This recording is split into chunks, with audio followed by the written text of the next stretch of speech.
नमस्कार। सत्ता और विपक्ष के स्थितियों में कितना परिवर्तन होता है यह आप आजकल महसूस कर रहे होंगे। जब पार्टियां विपक्ष में होती है तो लोकतंत्र की दुहाई देती है, लोकतंत्र की रक्षा की बात करती है। उन्हें ऐसा लगता है कि लोकतंत्र की रक्षा उनकी ही जिम्मेदारी है, लेकिन सत्ता में आते ही उनके चाल बदल जाते हैं, चेहरे बदल जाते हैं और चरित्र भी बदल जाते हैं। आपने देखा, भारतीय जनता पार्टी का इतिहास आप देखेंगे तो हमेशा से इसके लिए लड़ती आई है। माननीय अटल जी के ज़माने से, आडवाणी के ज़माने से, मुरली मनोहर जोशी और अरुण जेटली, दिवंगत सुषमा स्वराज जी, राजनाथ सिंह जी और ऐसे तमाम नेताओं की फहरिस्त है जिन्होंने इस चरित्र और चेहरे की बात की थी। आज वो चरित्र और चेहरा कहाँ चला गया, जनता पूछती है। जनता के मन में ये बात आ रही है। आपने देखा, हाल ही में बहुत सारी ऐसी घटनाएं हुई हैं जिन पर चर्चा करना जरूरी है। आपने देखा चंडीगढ़ के मेयर के चुनाव में क्या हुआ, आपने झारखंड में देखा कि क्या हुआ, कितने घंटे लगा दिए सरकार बनाने में, और आपने देखा कि बिहार में नीतीश कुमार की सरकार को बनाने में और जाने में कितना कम समय लगता है, क्योंकि कहीं सत्ता का साथ है, कहीं सत्ता का साथ नहीं है।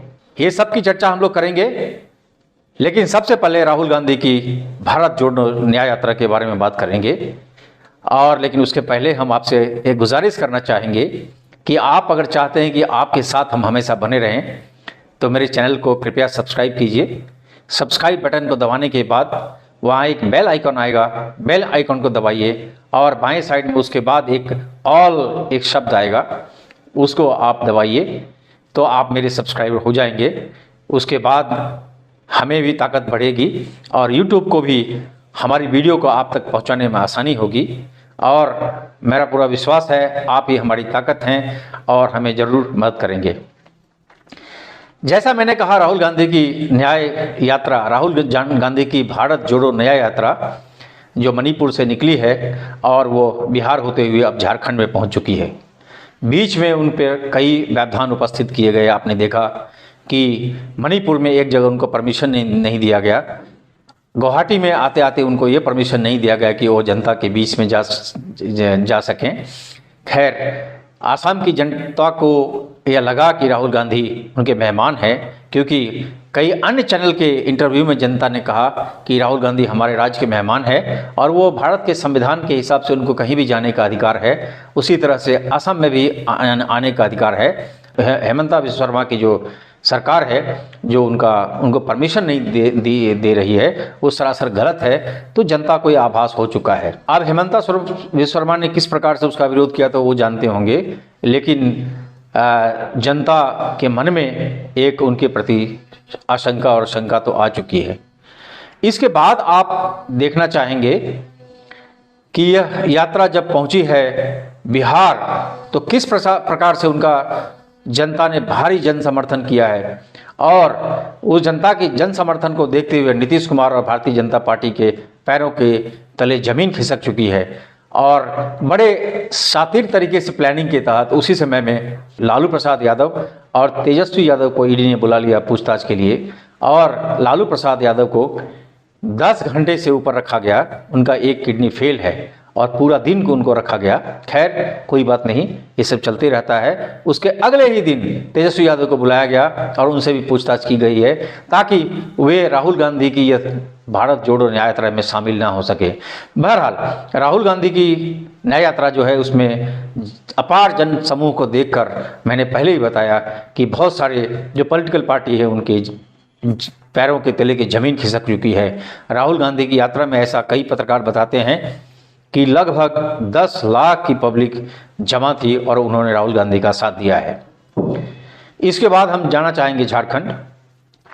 झारखंड में आपने देखा कि जिस प्रकार से ईडी ने हेमंत सोरेन के ऊपर कार्रवाई की, उनको लगता था कि उनकी गिरफ्तारी हो जाएगी, और गिरफ्तारी से पहले उन्होंने अपने सारे राजनीतिक प्रबंध कर चुके थे।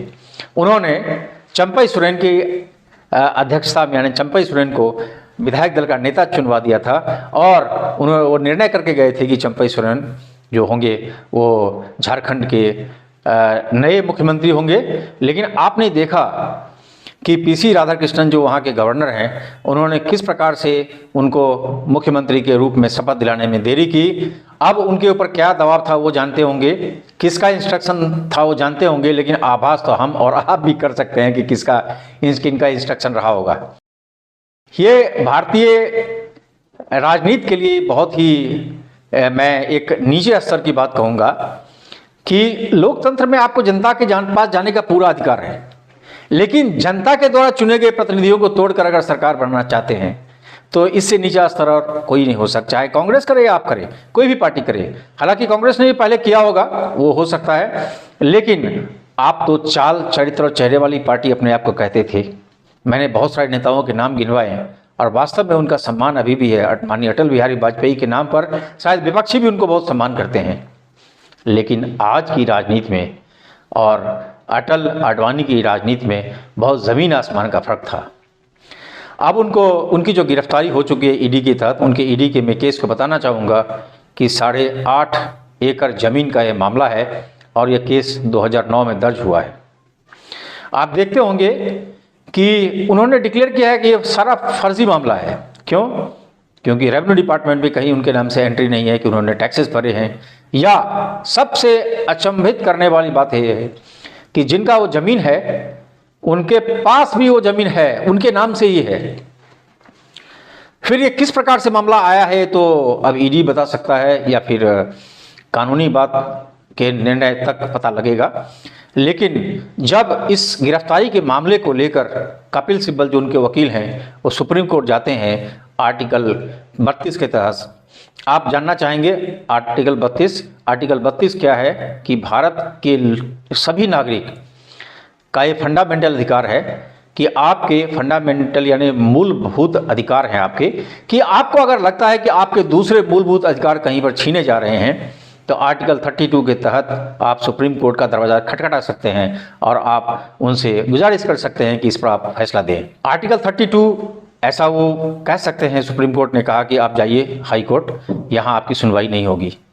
आर्टिकल 32 के तहत अगर सुप्रीम कोर्ट को ऐसा लगता है कि ऐसा कपिल सिब्बल जी का कहना है, अगर उनको लगता है कि ये नागरिक का मामला नहीं है, ये मुख्यमंत्री के पद का मामला है, तो मैं दूसरा भी मामला आपके साथ सामने रखना चाहूँगा। जिस समय अर्नब गोस्वामी का जो मामला आया था वो आर्टिकल 32 के अंदर, फिर वो भी तो एक पत्रकार की हैसियत से उन्होंने जो भी गलत काम किए होंगे वो हुआ था, या भी उनको जो भी मामला हो, तो सुप्रीम कोर्ट ने सुनवाई की थी। मीडिया के दूसरे अमिश देवगुन जी हैं, उनके ऊपर भी जब कहीं कार्रवाई हुई थी तो उसके खिलाफ वो सुप्रीम कोर्ट गए थे आर्टिकल 32 के तहत, वो भी मीडिया कर्मी की तरह ही गए थे।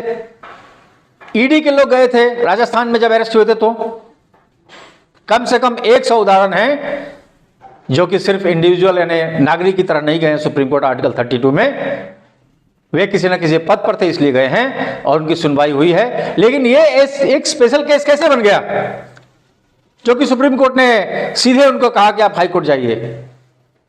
ये कपिल सिब्बल जी का पूछना है, या उनका कपिल सिब्बल जी का कहना है कि फिर सुप्रीम कोर्ट तय करे कि किस मामले को उनके पास ले आया जाएगा आर्टिकल 32 के तहत और किस मामले को नहीं लाया जाएगा।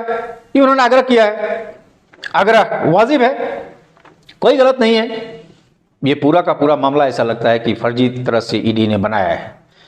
आप जानते होंगे कि ईडी के 95% मामले जो हैं वो विपक्षियों के ऊपर लगाए गए हैं, सिर्फ 55% जो है अन्य को लगाया गया है।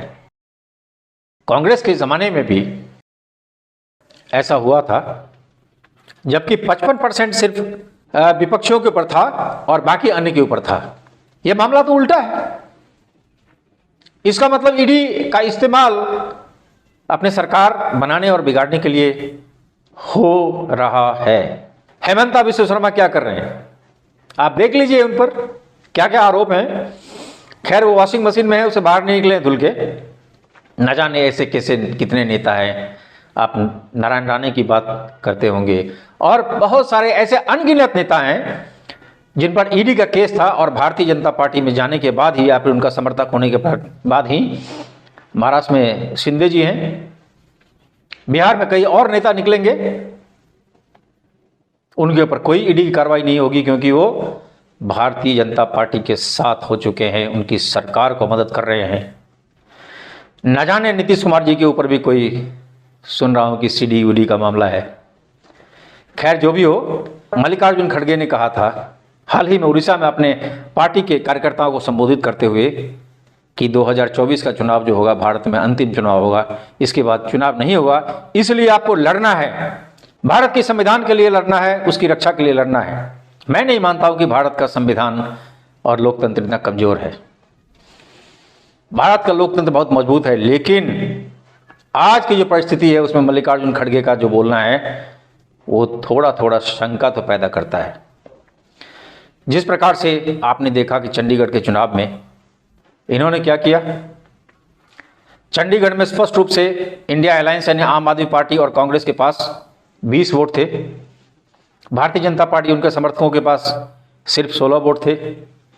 उन सबको मिलाकर इंडिया गठबंधन जीत रहा था, लेकिन पीठासीन अधिकारी जिसको नियुक्त किया था चंडीगढ़ एडमिनिस्ट्रेशन ने यानी अनिल मसीह, उन्होंने किस प्रकार के उनके सीडी सामने आए हैं कि वोट को वो दागदार कर रहे हैं, यानी उसको रिजेक्ट करने के लिए बड़ा आसानी हो जाएगा, उस पर पहले दाग था। उन्होंने 8 वोट को रिजेक्ट कर दिया और 8 वोट रिजेक्ट होने के कारण भारतीय जनता पार्टी आसानी से जीत गई और उनके मेयर आज कायम हो चुके हैं। इस मामले को भी जब कोर्ट में लिया गया तो कोर्ट कोई सुनने को तैयार नहीं है। तो इन सब चीजों को देख के लगता है कि निश्चित रूप से भारत के लोगों को सावधान होने की बहुत ज़रूरत है। समय आ चुका है, मीडिया का काम है कि भारत के लोगों को जागृत करे, उनको समझाए, क्योंकि भारत का जो लोकतंत्र है ऐसे ही नहीं मिला है, खैरात में नहीं मिला है। भारत के लोकतंत्र को बनाने के लिए बहुत सारे लोगों ने कुर्बानियां दी है, लोग मरे हैं, लोग खपे हैं, कई लोग फांसी पे चढ़ गए, कई लोग मर गए। आपको याद होगा जलियांवाला बाग कांड, और ऐसे कई कांड हुए हैं जहां पर अनेकों लोगों ने, हजारों और लाखों लोगों ने अपनी कुर्बानियां दी हैं, तब हमको भारत का लोकतंत्र मिला है। इस लोकतंत्र को मिट्टी में मिलाने का जो भी कोशिश करेगा उसकी जनता को तैयार रहना चाहिए, उसके खिलाफ जनता को तैयार रहना चाहिए। मैं ये नहीं कहता हूं कि दूसरी पार्टी वाले ऐसे नहीं करते होंगे, लेकिन साक्षात रूप से सामने जो दिखाई दे रहा है, हमें बहुत सावधान रहने की जरूरत है, लोकतंत्र को बचाने की जरूरत है, संविधान को बचाने की जरूरत है। इन्हीं 2 शब्दों के साथ कमलेश झा को दीजिए इजाजत। नमस्कार।